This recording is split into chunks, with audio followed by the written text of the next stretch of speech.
Tonight, this Christmas, the pantomime villains are bankers and their bonuses. The Deputy Prime Minister Nick Clegg says the government will not stand idly by. But what will the Chancellor George Osborne actually do? David Grossman is with him in New York. While Nick Clegg has been talking tough at home, George Osborne's been here in New York trying to reassure the bankers that Britain is still a place for them to do business. I'll be talking to the Chancellor about bonuses, budget cuts and his chances of making it to the Christmas #1. We're joined in the studio by a Lib Dem Treasury spokesman and a fund manager. Coming to someone near you, the flu. We hear why this year could be especially bad and why so few people are taking flu jabs. An expert on respiratory diseases here. And bah humbug, how much your local council's spending on a Christmas tree. The Treasury wanted to spend 900 quid on its Christmas trees, and some councils are blowing thousands on theirs. Tonight, a new wrinkle on that old Christmas bugbear. We report on the pine needles.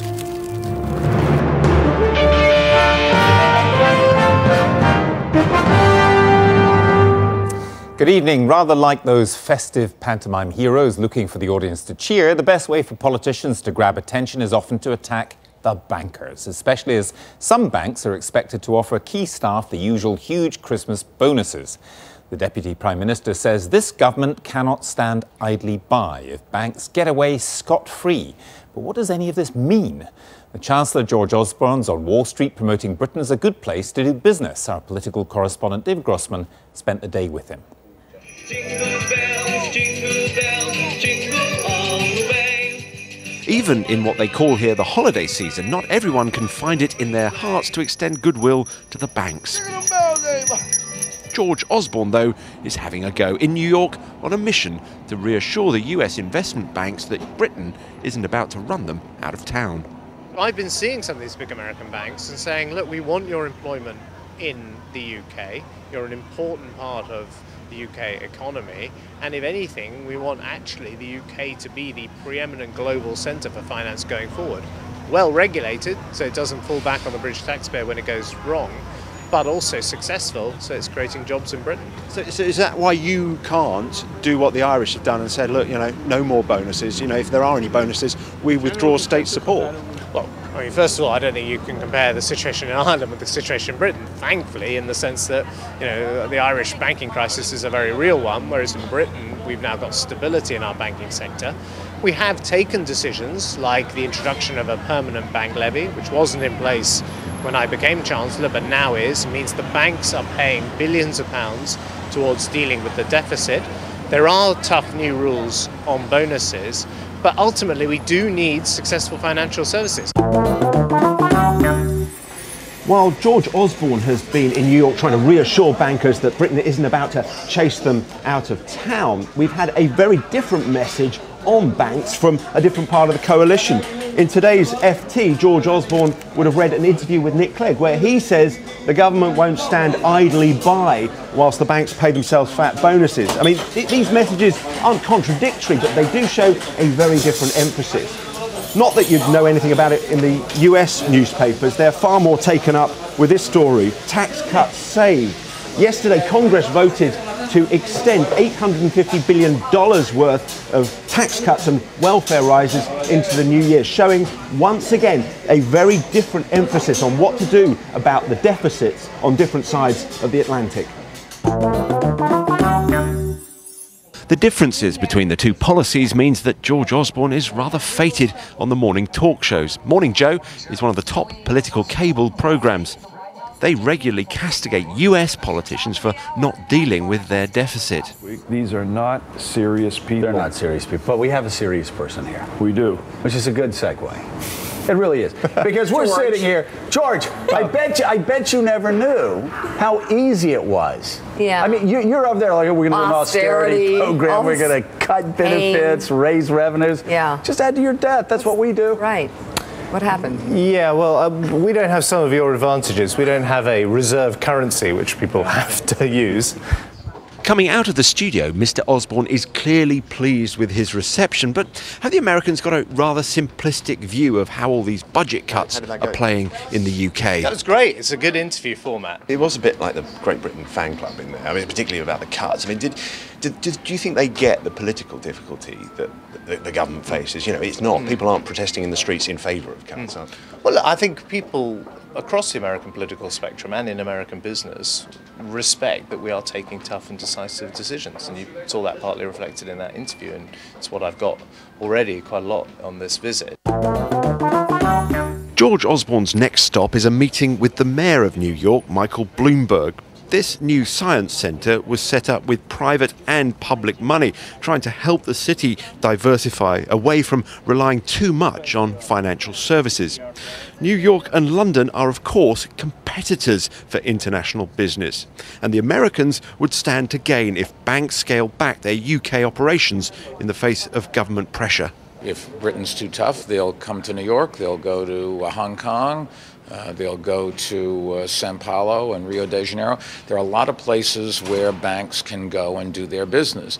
And one of the things that determines where they go is the tax rates.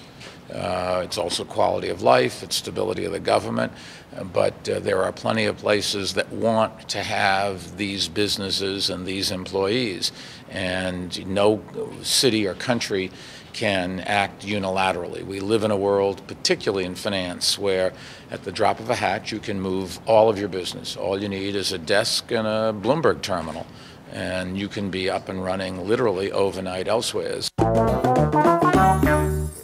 Even way up on a New York skyscraper, it's not possible to see the future. But George Osborne insists that Britain is heading in the right direction, and he's confident that 2011 won't see the UK consumed by protest.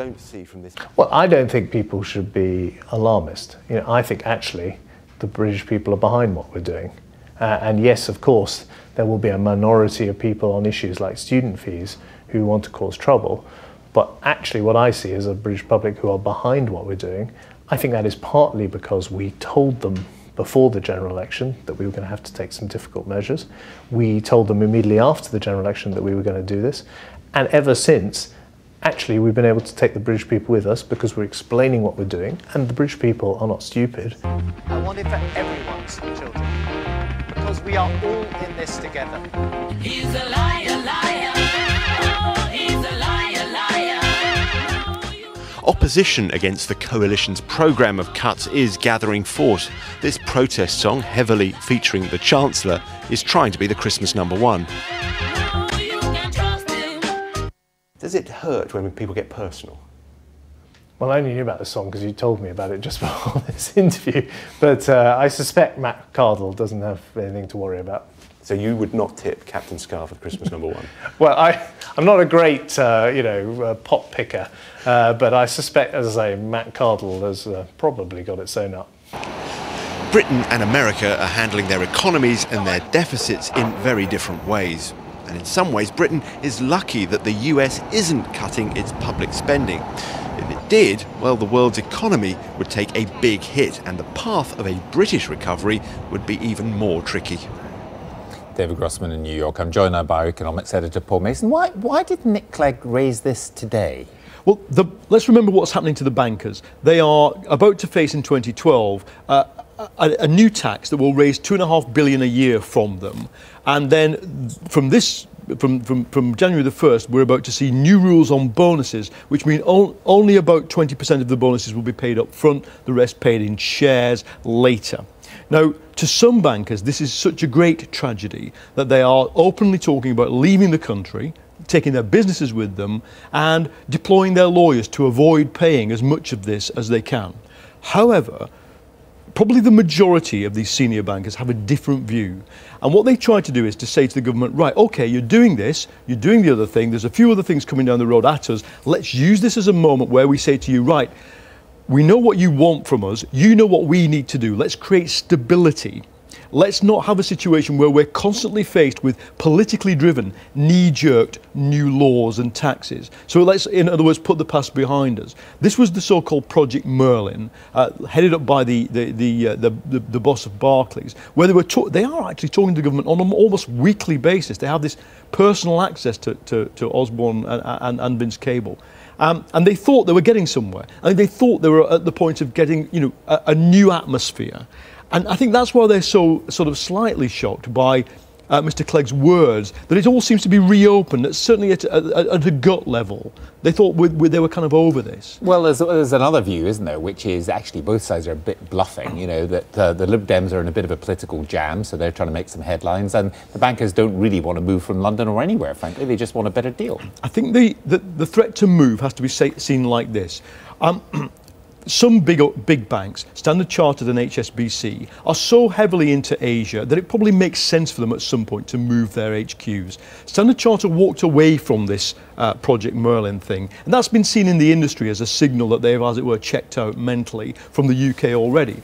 The other big banks, the big American banks, the Swiss, the Germans, they look at it this way. Look, we are reinventing our businesses in the light of the Lehman thing. When we make these big allocation decisions in the world, we look at Britain and we see the following. We see a country whose right-wing press hates us. Not just the left, the Daily Mail, the Express, the Telegraph, don't like us.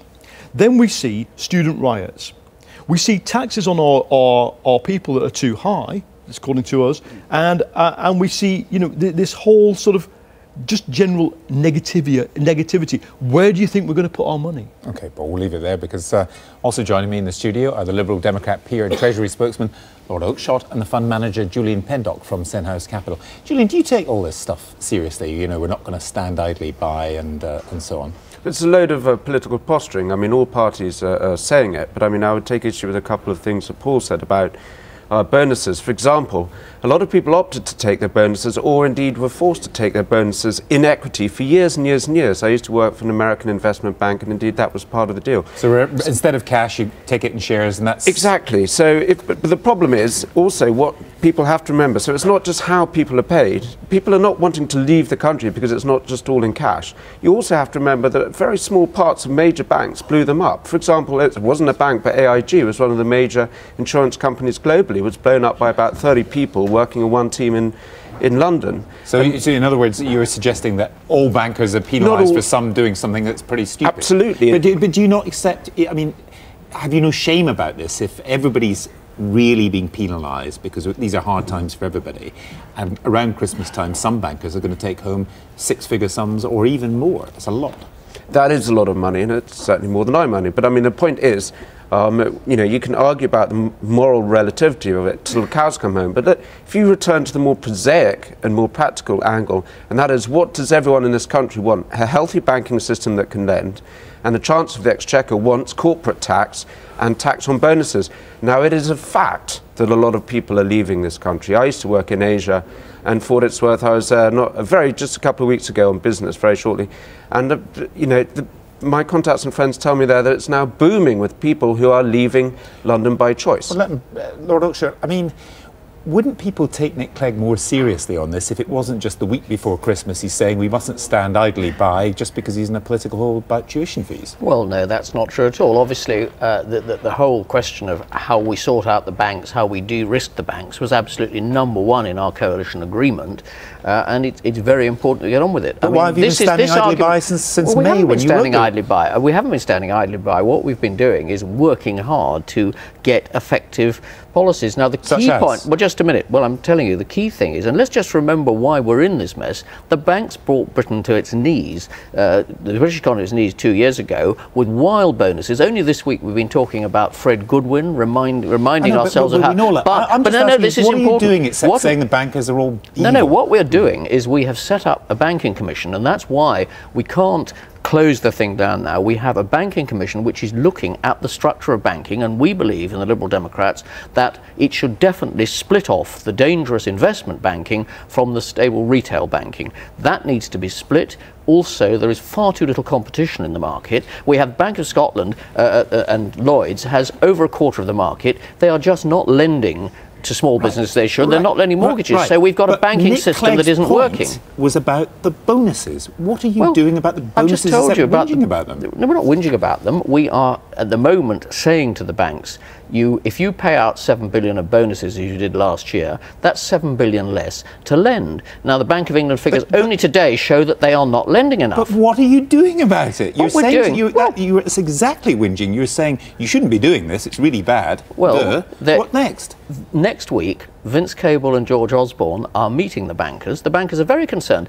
You said they came round to see me the other day, and I told them what we think. We've got around circles. The bankers are very concerned. You're meeting the bankers. You've been discussing it for ages. But what are you actually doing about bonuses? The answer is nothing so far. Well, do you want to hear the answer or not? Yeah, I'd love it. I'd love to hear it. What they're saying, and there is a discussion going on, and there is a discussion going on saying to them, what are you going to do on bonuses, but also making it quite clear that the option of another bonus tax is on the table, that the option of a super tax on overall earnings if they were doing it. These things are there to be discussed, and there's a serious discussion going on about them doing more lending. The other important thing which we're absolutely determined to have is have proper disclosure, because our coalition agreement says that we are going to take action to deal with unacceptable bonuses. Well, how do you know a bonus is unacceptable if it's invisible? Transparency. We're going to find out what the bonuses are, bonuses, taxes, and also, if you didn't pay so much in bonuses, you could lend more to the businesses that this country needs.